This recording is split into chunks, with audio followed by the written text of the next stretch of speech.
Welcome back to the pod, Mike. It's a nasty day out. It's raining. Oh, yeah. I don't know what the weather's like for everyone else, but right now we're experiencing a lot of rain. It looks like it's going to rain pretty much all week for the most part. The temperatures are going to start climbing back up a little bit, so at least we're not going to have cold weather and rain or snow or ice or whatever, so that's good. We've got Valentine's Day behind us now. I personally had a really good Valentine's Day weekend. I know you had to work this weekend, but you celebrated earlier in the week when you were off. My wife and I, we had a kid-free night for the first time since August. So there you go. That's really, really rare for a married couple that have kids. We ended up going out to eat, of course, and then we went and did something really cool, man. We went to a comedy club in Bristol, and it's called Blue Ridge Comedy Club. I didn't even know it existed. I knew it existed, but I'd never been to it, and I didn't even know like how popular it was, how good it was. Didn't know much about the venue at all, but that's what we did as a couple. They had like a Valentine's Day special show. Oh, yeah. And like all the comedians kind of had their theme and their topics and stuff are like marriage related, relationship related, so it was really cool. It was really Cool, funny. Definitely going to go back there, but Valentine's Day's gone. I know you and your wife spent time out of town. Did y'all have a good time, man? Yeah, man. Yeah, it was definitely good. Of course, like you said, I had work this weekend. I was working nights too, so we celebrated a little early. We didn't go too far. We went to Gatlinburg. And Nice. there was a little place there we stayed at right on the river actually. So it was pretty sweet. They have a restaurant, the Heirloom restaurant, like it's right next to it. And dude, it was a good meal. It was expensive dinner, but it was a good meal. So I'll always pay for good food. It hurts a little less. But yeah, it was perfect because if anybody that's listening knows anything about Gatlinburg knows how crowded it typically is. So kind of the dead season for it right now. And being there during the week, man, it was awesome. It kind of felt weird, like, I've been there so many times, but walking around without all the crowds are used to being there. So it was it was real nice. I would suggest if you get a chance to go in during that time period, is probably the best.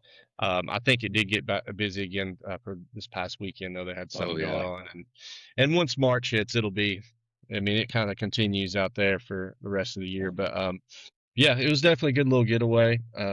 Something we don't ever like get real big into doing a lot of big things for Valentine's Day, but I think it is nice to take the time to appreciate your significant other. So it's definitely something we try to do something small for every year. Usually just a dinner or something like that. But yeah, it was a lot of fun, man. It was good to get out of town for a couple days for sure. So yeah, those restaurants get packed, man. I mean, it's a noticeable difference out on the streets and like going down the highway and stuff. I mean, you can tell that everyone's got that one main objective: go grab dinner, go do something. So we were lucky enough to squeeze into a place with no reservation whatsoever. Oh, nice. Our comedy show wasn't until 10 o'clock, so we knew that we could push back the time that we ate and probably miss the majority of that Valentine's Day crowd. So that worked out for us. But other than that, man, as far as sports talk goes, and as far as what we talk about on a regular basis on this podcast, which is college football, there's really not much to discuss other than I did see the only thing that I've seen college football related pop up is Joey Aguilar is still continuing that lawsuit. I haven't heard anything on that. I don't know if they've reached a decision or anything. And I did see some sort of conference realignment stuff going on. Some smaller schools that weren't in a conference, in a Power Four conference to begin with, they have now joined. I'm gonna look this up real quick, but they have now joined a power conference. Let's look that up real quick. I didn't mean to throw that curveball in there, but is it the Notre Dame conference? yeah. Oh yeah. I heard that and if you're in that conference, if you get in that conference, the cool thing about it is, dude, is you get automatic bids to the playoffs. As long as you're a 12 seed. Yeah, you don't have to play like the extra game at the end of the season to play the team competing for the best in your conference either. Yeah. So it's definitely one of Yeah. those big games you can eliminate having to worry about on your schedule. So um that's Yeah. nice. Yeah. It's definitely a good strategy for sure. Yeah. Um, so right here we go, Mike. North Dakota State is moving up to the FBS and they're joining the Mountain West. Hmm. And I know that's super random, and I know that we don't Yeah. even follow North Dakota, but it's just cool to see a smaller team like that Yeah. coming up and joining the FBS. Another team, Sacramento State, is set to join the MAC conference. Um, and the only other bit of news that I saw, Mike, is Ole Miss's quarterback Trinidad Chambliss is coming back for a 6th year of college football, and I That's assume that he's big. going to be at Ole Miss. Yeah. So I know Ole Miss fans are going to be Yeah. pumped about that. That's big news. I mean, the other obviously it's Yeah, cool seeing some of the schools coming up. And we'll kind of yeah, be throwing in random facts here and there throughout the off season. It's probably gonna look like, I'm sure, but that hmm that's big news for Ole Miss, man. oh I mean, yeah, he's oh legit, yeah, dude. He is legit. So, and what if he came back and he transferred to LSU? I know they're already, I know they're set up for the year, so that ain't gonna happen. But I um, mean, it wouldn't shock me, but yeah, um, with the transfer portal the way it is. But no, that's big news for Ole Miss fans, man, because he's if he can keep some pieces together, he's a guy that definitely show he could lead your team oh and yeah, big moments too. So that oh could yeah, change how competitive LSU is for sure this year. Or I yeah. I mean, mean, Ole Miss. Sorry.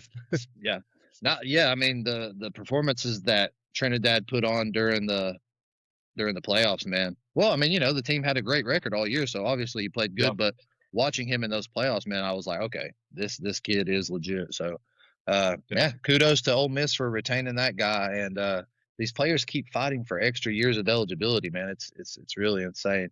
It's crazy, man. Um, but I guess the biggest thing sports related that's going on in the world right now, every country's going through it right now. It's that time of year. It only happens, what is it, Mike, every 4 years Yeah, that every the 4 years. Olympics go down. And I'm no Olympic expert. I don't claim to have a prestigious background in Olympic history or anything like that. I am. I would say that I'm more of like a casual viewer of the Olympics. If they're on, Same. I'll watch it. I Yeah. do.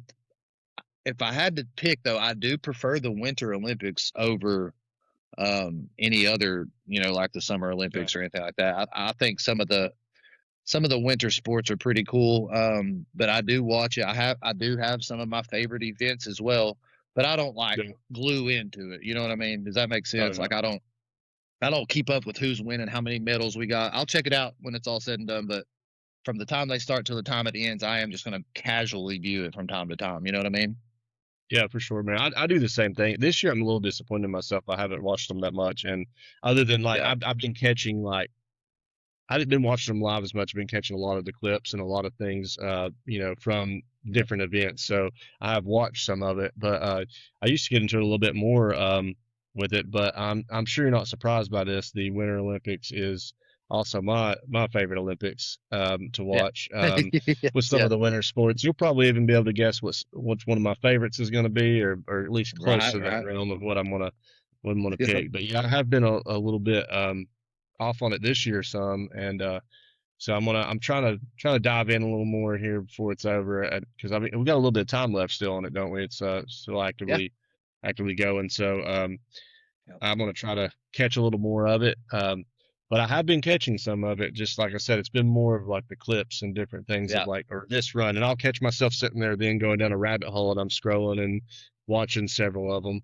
Yeah. Before we get into these Olympics, something cool that me and my wife was watching a little bit of the other day.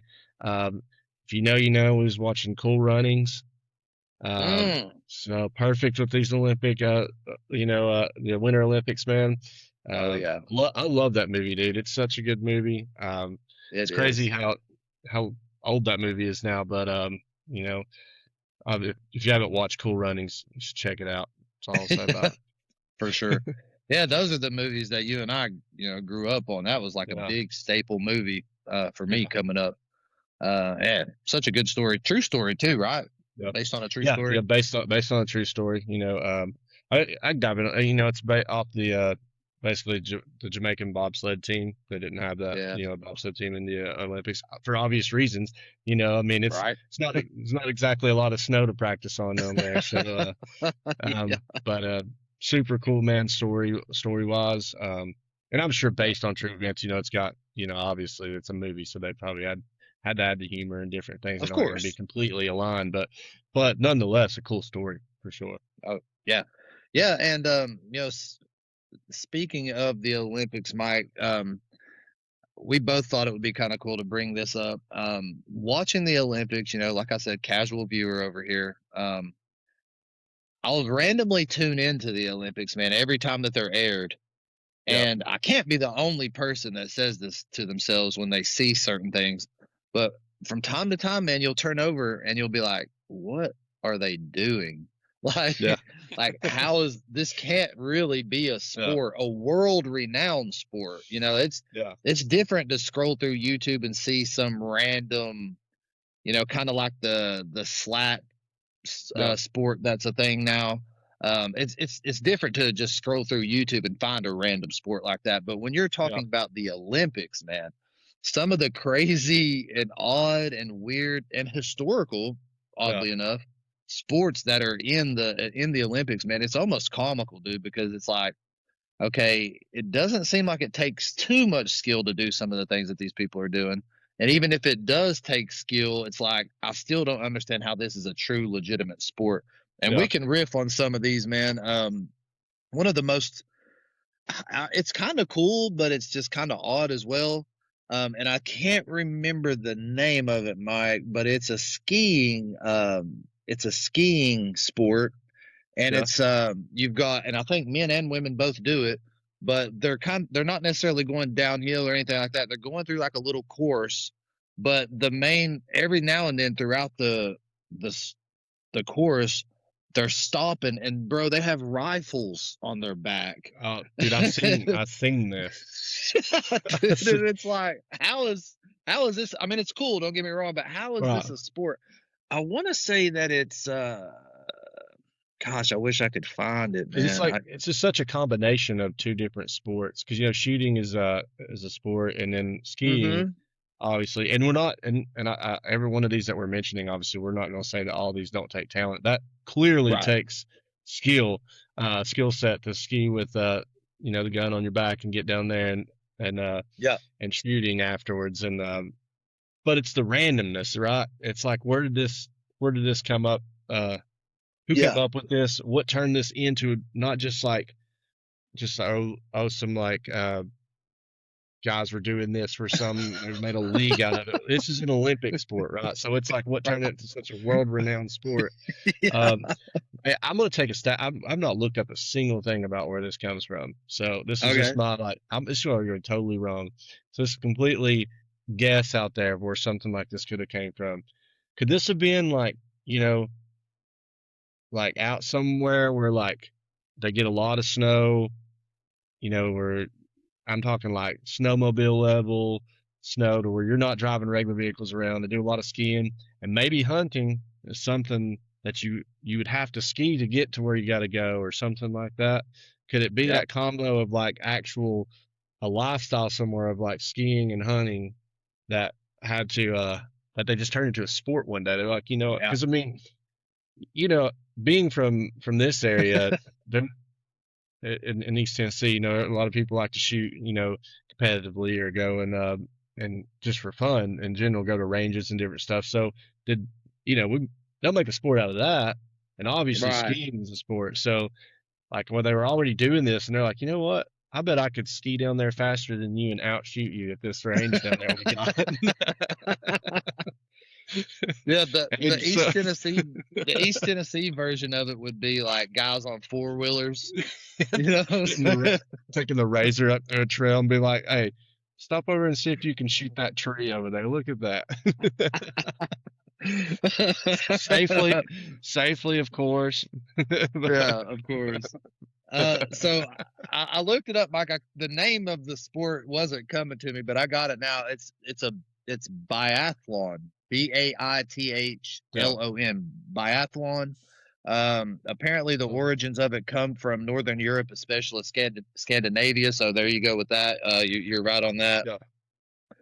I guess this sport kind of originated from the military. I guess it says the direct ancestor of modern biathlon in the Olympics contest was military patrol, a team event combining Oh, that cross makes country sense. skiing and rifle shooting.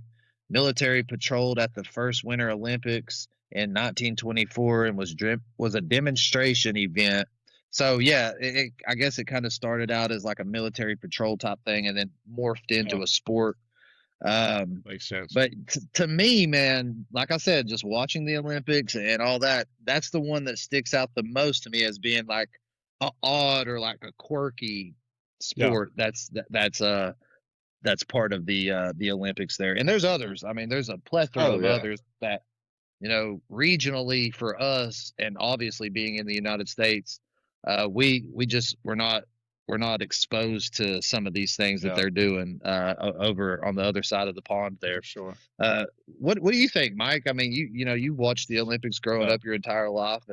What are some of the craziest things or oddest things that yeah. you think are an actual respected sport globally? Now, you know, I'm going to mention this as a kind of a classic one. I feel like I see a lot, and Yeah. this is one of those sports where people think in their head like, okay, yeah, I could definitely do this. Again, I know there's probably skill to this, but and I'll get to why I say like, dude, I know people like think I could definitely do this, but it's the like the ice curling. Uh, obviously, I know where this would have came from. You know, something like I could see that becoming a sport. It's just basically on ice with Yeah. you know, like with the curling sport, but it's and I mean, dude, I mean, it gets they get intense with it too. Like Oh they're yeah. sitting there like really, but it almost reminds me like if you're like a sport that you would have come up with if that you would play if you like we have cookouts and we set up cornhole out back here in East Tennessee. Well, it's like if we lived in Canada somewhere and we had just ice everywhere and we was having a cookout and you just played some curling in the back and your your uncle gets too drunk or something like it's the type of sport I think of in my head when I see it. But I legit went down a little bit of a rabbit hole with it the other night. Me and my wife were sitting there watching it, and I was like, I legit think if I would have if I started this when I was younger and I trained for this sport 100% and just dedicated the time it takes, that I could do that, right? So I looked into it, and like you kind of start out in a league, and you get like there's not like this clear cut path. It's like you start out in some type of league and you start winning tournaments. Then you get more on the national level, win tournaments, and then you get to the Olympic level. Dude, they do this for the love of the sport though, because it is not some big time payout. Um, Right. Making a lot of money. I mean, I want to say that if you win gold, the U.S. pays like 100K or something. Well, I mean, which obviously a massive chunk. But you're talking about still having to dedicate years to this sport. I mean, and I Yeah. would imagine they obviously do other jobs or something because Yeah. you Yeah. can't, Of course. you're not making anything crazy on it. So do I think I normally I'm not one of those people. I think that I think if you were pretty athletic, great hand-eye coordination, had like, and you dedicated your time from being young to doing it, you could get good at that sport. Right. Um, so obviously Yeah. it's one of those sports I think is a lot of practice and repetition, and it kind of allows some. Uh, I'm not saying that I would be some Olympic athlete. Don't That's going to get taken out of context here on this, but we all try to pick a sport that's like that in the Olympics. I think if I was going to pick one, that's my sport, dude. I'd pick the ice curling would be the one I would try to say that if they were like, all right, you win this much money if you can legitimately become an Olympic athlete in it. That's that would be my sport to choose. So Yeah. no hate on them though. I Oh, was also rooting pretty hard for the U.S. the other night when I was watching them. Not gonna lie, I was getting all of a sudden I was yeah. in it. How does it happen? I don't know. Only the Winter Olympics could get you pumped up for ice curling. Yeah, man. It's cool because, like, obviously we live in times where, and we're obviously not going to go down this rabbit hole, but Yeah, it's too obvious not to at least acknowledge. the times that we live in, dude, are so divided, Yeah, and everything is the way it is, and people hate each other, and yeah, it just seems like there's so much hate in the world.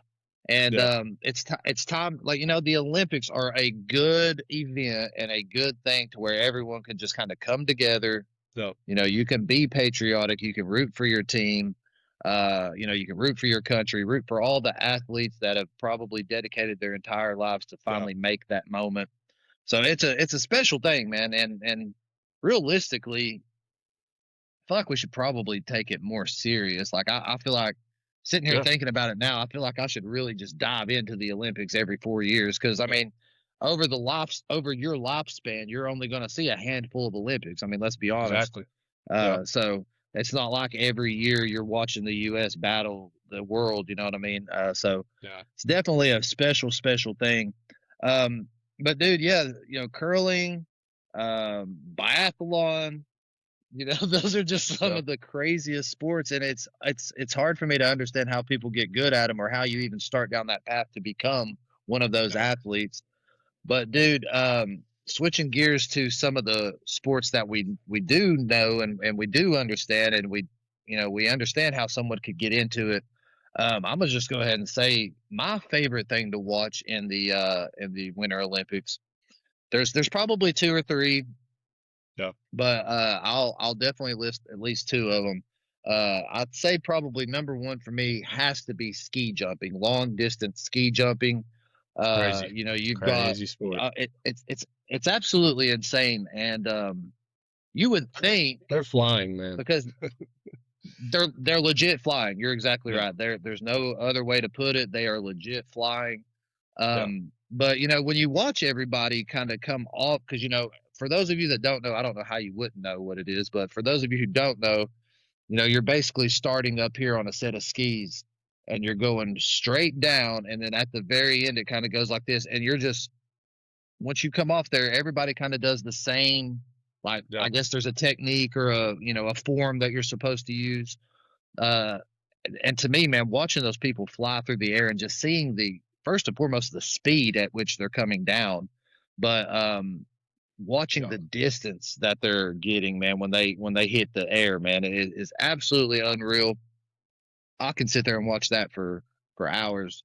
yeah, Um, and something that I noticed too is because if I'm not mistaken, Mike, this year at least, I don't know if they do it every year, but they have a normal hill and then they have the big hill or the long hill or the high hill, whatever. So they've got yeah, two different levels. Man, absolutely incredible sport. I think that is so yeah. cool. I don't get how they do it. I don't get how everything doesn't shatter when they land either, man, like knees, ankles, but probably goes back to training.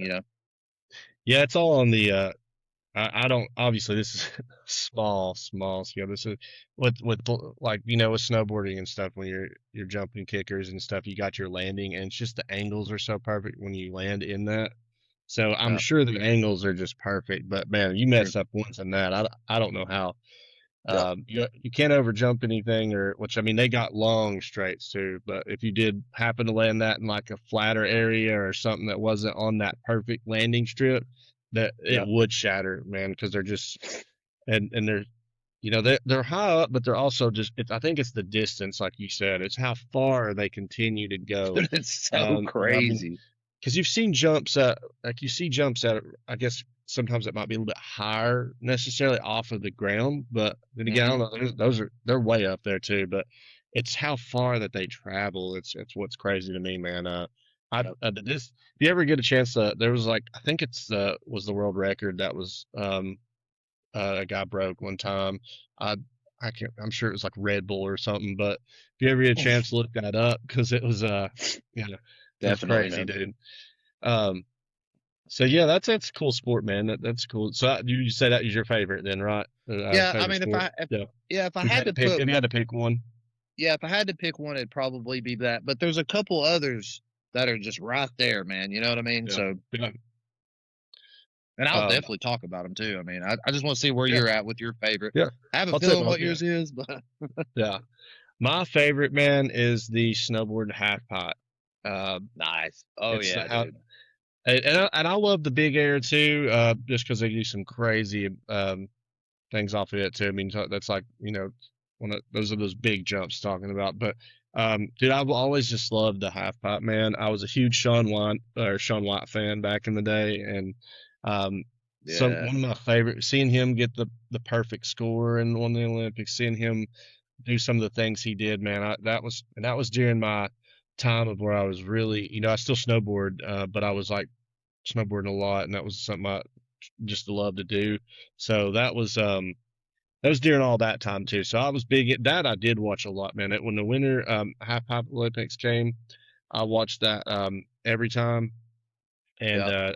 I just love it, man. I think it's I've always I always like I feel like in the summer I like the skateboarding too with Tony Hawk and 900 and and I mean 100. I know the 900 now it's how sports progress. That's not even a lot of people do that now, but Right. just seeing those type, I always liked that. So and it was like the snowboarding version of it, and Right. so that's definitely my favorite. And if I'm picking a favorite, it's the standout for me. Um, my favorite things to watch. So that's where I'm disappointed. I haven't watched that much of it this year, but other than the clips, I actually today was just watching one of the guys. I think that I don't know if he won it or he had a really high score on it. Crazy run, man.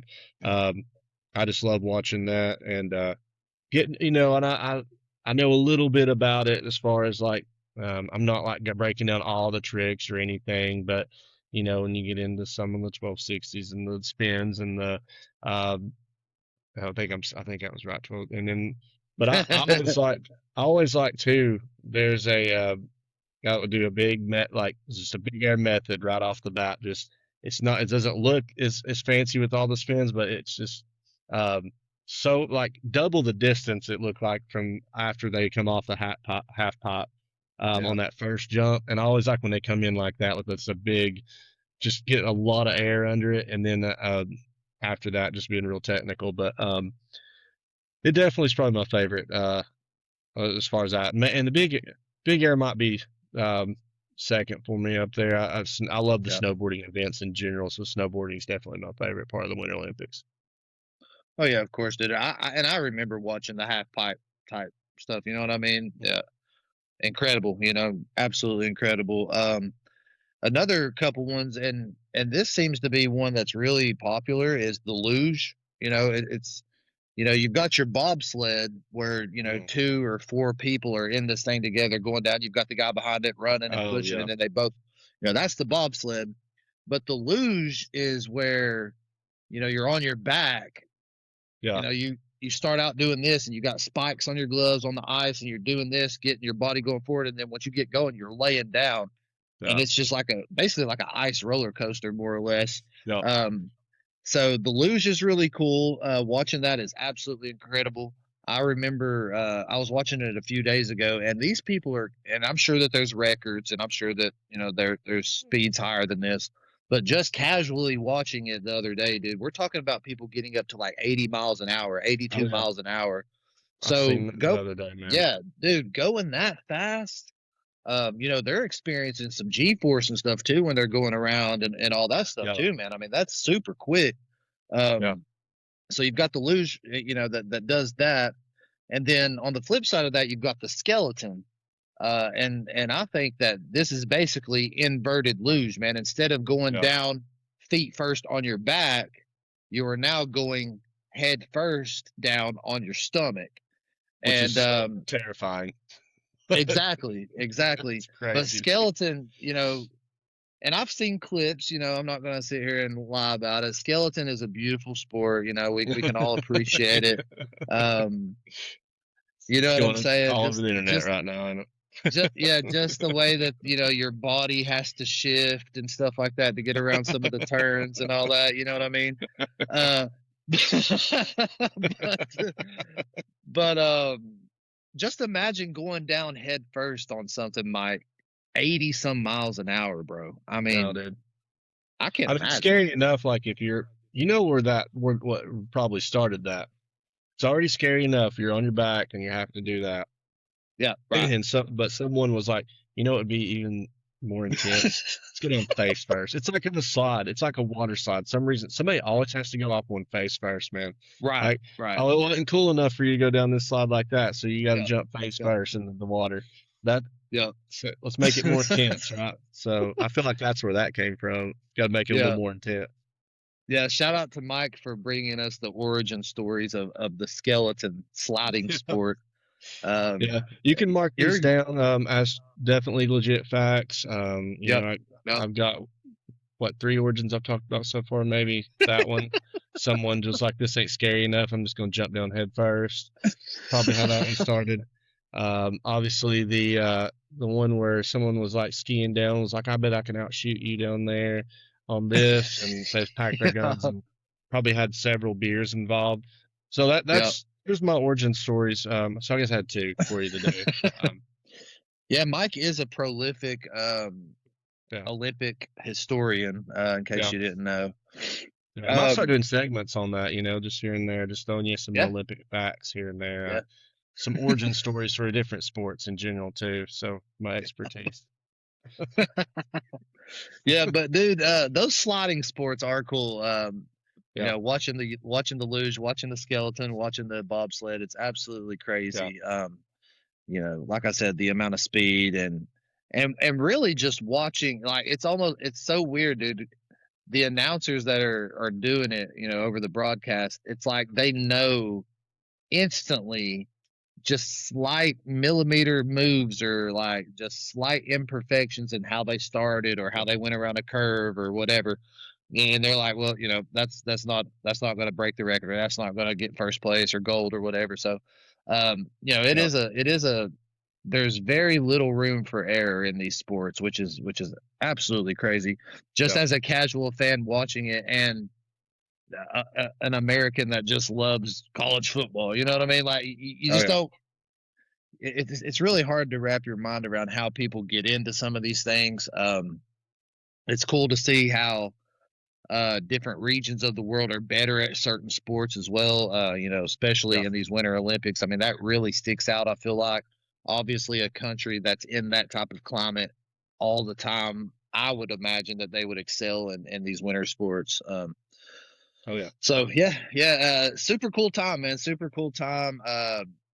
With the Olympics. Like I said, I might yeah, make it a priority for the rest of my life to maybe appreciate the Olympics more, man. Because yeah. um, Same. what I said earlier is very, very, very true. I mean, you only get during your lifespan, you only get a Yeah, handful of Olympics. So maybe yeah, I'll start taking them a little more serious and diving into them. yeah. Out here changing our lives today on the podcast. So, but no, Yeah. no joke. To add to what you were talking about the places though that probably to an extent are you experience a little bit more winter climates. Um, Mhm. the Out of the medal winners right now, this is on Google. I just happened to look and see it sitting there. Um, with the first place gold medals right now, Norway is in first with 12. It looks like if you want to fact check me on that, double check that. I'm with you. It, Italy is second with 8, and the United States with 5. Netherlands in there with 5. Sweden with 5. First place ones, um, which and Norway's got the most total, 26 medals overall too. So you kind of really see some of those countries, not all, because you got Switzerland's at 9, Japan's at 10. I know they get a lot of snow in some parts of Japan too. Uh, so I mean, it's not all, but a lot of them that have a lot of snow, man. Yeah. Norway and the United States is another one, man. The United States has uh, plenty of places. As big as the United States is, there's all types of climates. So, um, Right. so we definitely have a lot of areas that get a lot of snow. So, I'm sure they give plenty of places to practice. Yep. Yeah. For sure, man. I mean, look at you. You're from East Tennessee, and you seek out places to go snowboarding. You know what I mean? So Yeah, yeah, um, it, it's definitely interesting, man. Um, so this is something that I've wanted to bring up on the pod for a while, man. I discovered this recently, maybe a month or two ago. But I'm sure that it's been around for a while. But when I first came across it, Mike, I'm not going to lie to you, dude. I was like, what is this? Like, Yeah. this is another, and it's kind of full circle with this Olympic talk that we've had. How is this a sport? You know, how did this even become a thing? So apparently in the 90s, early 2000s, this is something that became an actual sport. I guess it's kind of grown over time, Mike. But I ran across it randomly on YouTube. Shout out to YouTube for feeding this into my algorithm because it's absolutely insane. Everyone knows about the UFC. Everyone knows about mixed martial arts, you know, combat sports, things of that nature. Mike, there is a literal thing in the world, and this is true. Maybe people that are watching the pod have seen this already, but it's called Armored MMA. Armored, I think, is the company or the brand or whatever that is. But instead of mixed martial arts for the MMA portion of it, this is medieval martial arts. Uh, and I think I brought this to your attention, Mike, one time a couple months ago, dude. Uh, It's really, really, really crazy. So basically,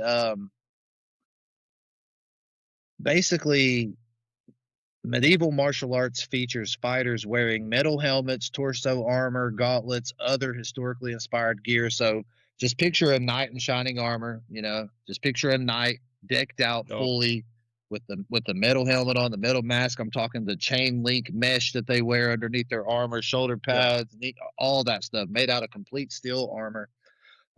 Imagine, well, here you go. Imagine two UFC fighters decked out in medieval armor Yeah. in the middle of an octagon. You can use swords, you can use clubs, you can use spears. Dude, this sport has to be one of the craziest, most random, wild things that I've ever come across. I mean, and it's growing, dude. Believe it or not, it's absolutely growing. Everything is I kind of the believe it. same as UFC and regular MMA.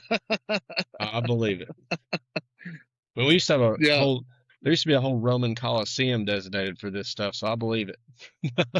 right, right. You're No, right. I'm You're kidding. right. This might actually be just the origin story of the UFC, right? I mean, Well, I do have an origin story for why this came about, but okay, the yeah, yeah, the you the should. way back that would have been, it's kind of us coming back to our roots on like fighting with swords and having the armor. And it's not a question of why, it's awesome. That's why. Um, we've just found a way to do it now without our, we're not killing each other like used to. So Yeah. a little different. We have grown as people, but Yeah.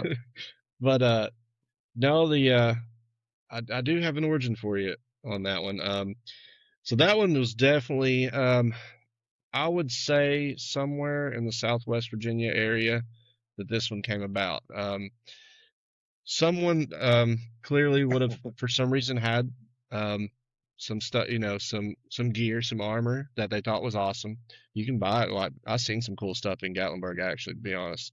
It's pretty cool Spartan Gotcha. helmet stuff like that. So someone would have seen the knight helmet or something and thought that's really cool, and they spent the money on it. And when guys are hanging out, that stuff's cool. Next thing you know, again, a few beers were probably involved, and uh, a fight breaks out. You're gonna start fighting when you get the armor on. It's gonna change you. You can't help it. You're just instantly like you go back into those times. Like you're no longer you're Um, somewhere in like you know Scotland fighting Vikings at that point. As soon as you put that on there, well, they started fighting. Well, their buddies started betting on it. Sport. yep. It's now an Sport. Olympic sport or Yeah. a sport. Yeah. So This should be uh, an Olympic sport. this This should be an Olympics. definitely, It's yeah, on its way. Give it some time. It'll yeah. be in the Olympics. They'll have summer and winter versions. You can have the winter version where you're like out in the snow, like that'll even feel more like Oh yeah. that Viking style. And then you can Yeah. have like the more the England style, too, where you just during the summer they might have a little nicer weather. They still had to fight during those times too. So um, yeah.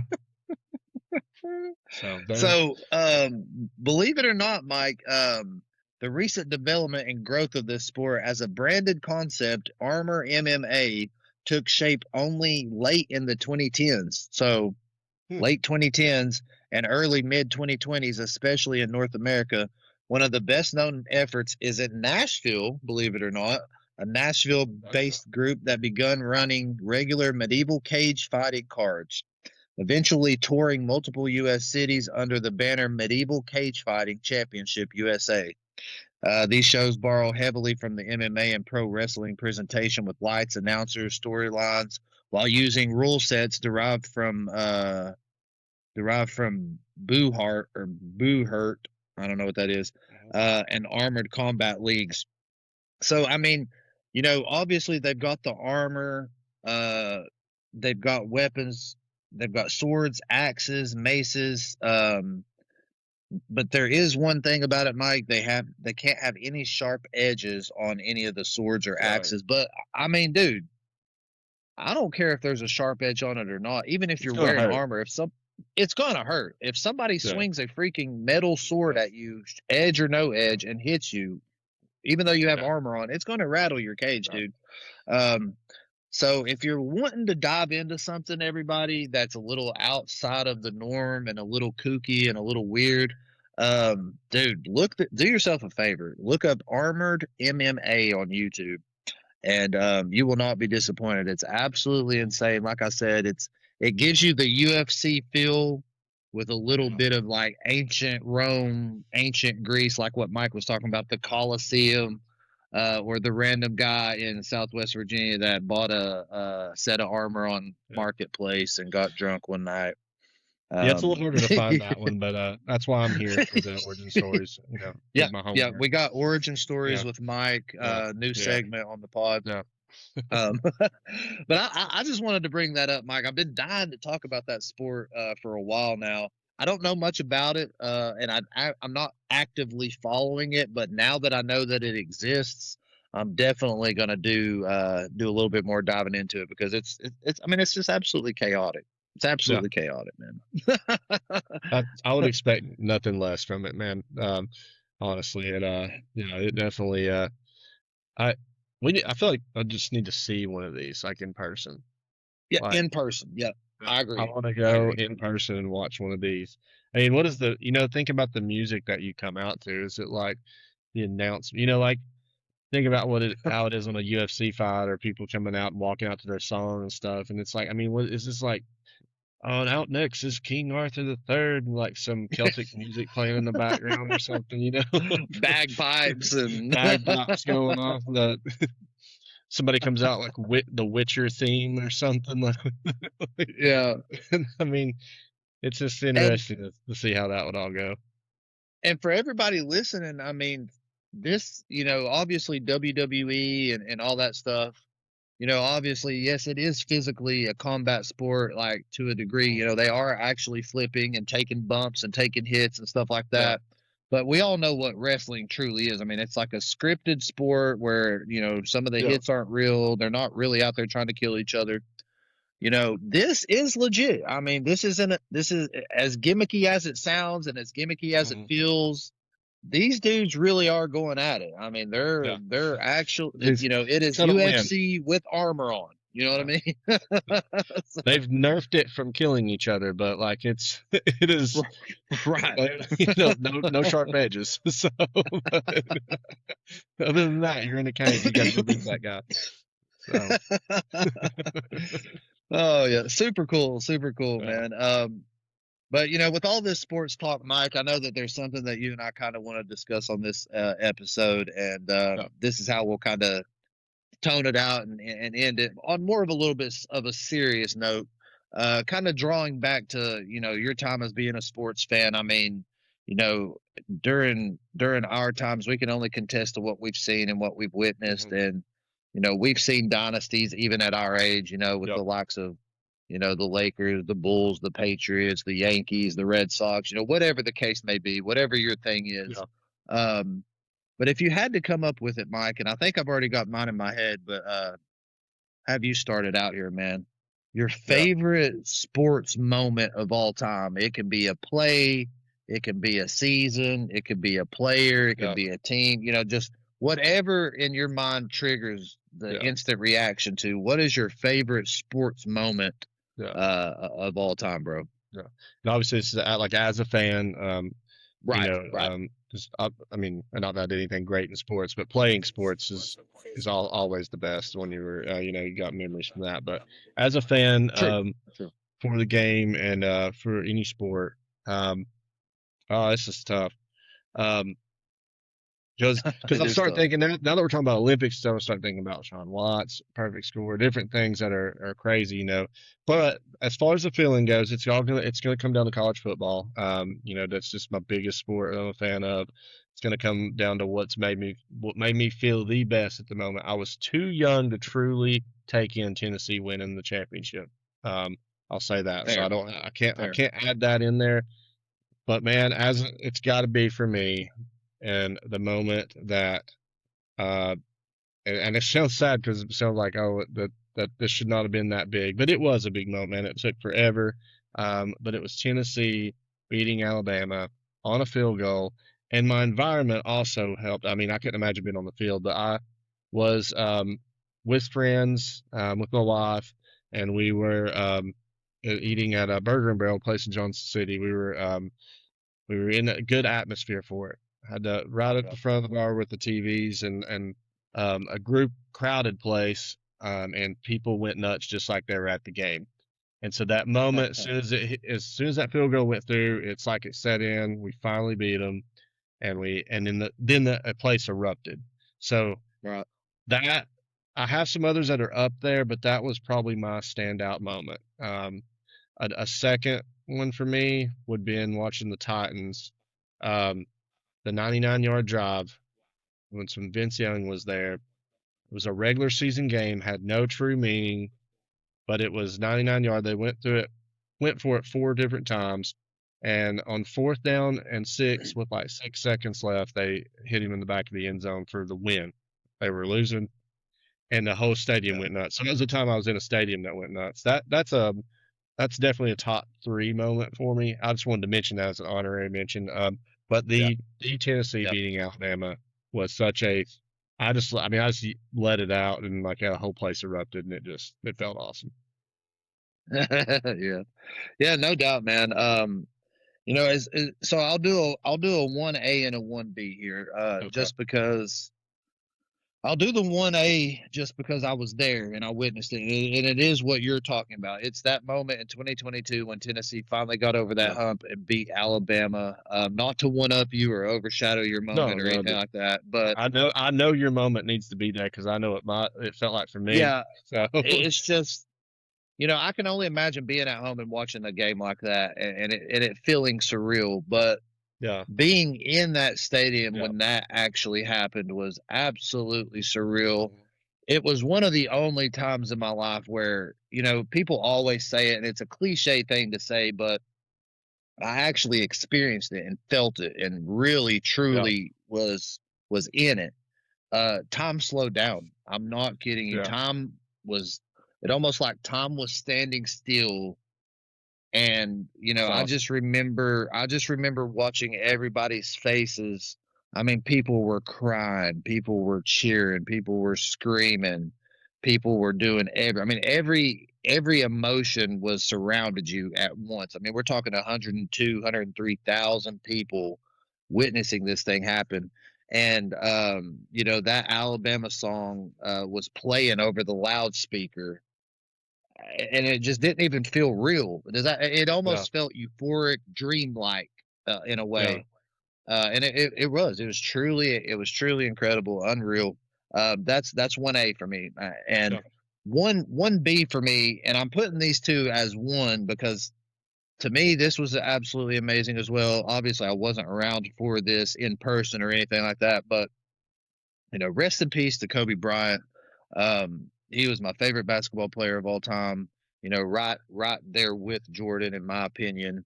yeah, And the last back-to-back championships that the Lakers have gotten was the 08, 09, and 09 2010 seasons. And I watched every single game both of those years. Had a few rough years after Shaq left. Yeah. It took a while to kind of get back on top, but watching the Lakers go back to back with Kobe in '08, '09, and '09, '10, those 2 seasons, to me, as a sports fan and a Kobe Bryant fan, just watching those teams win those championships, and they didn't really do it in a way like we've seen certain powerhouse teams win championships. Like, we've seen Golden State just mop the floor with people and crush them and Yeah. win it. You know, we've seen other teams just absolutely dominate all throughout the season and win it. This Lakers team grinded and fought and won games.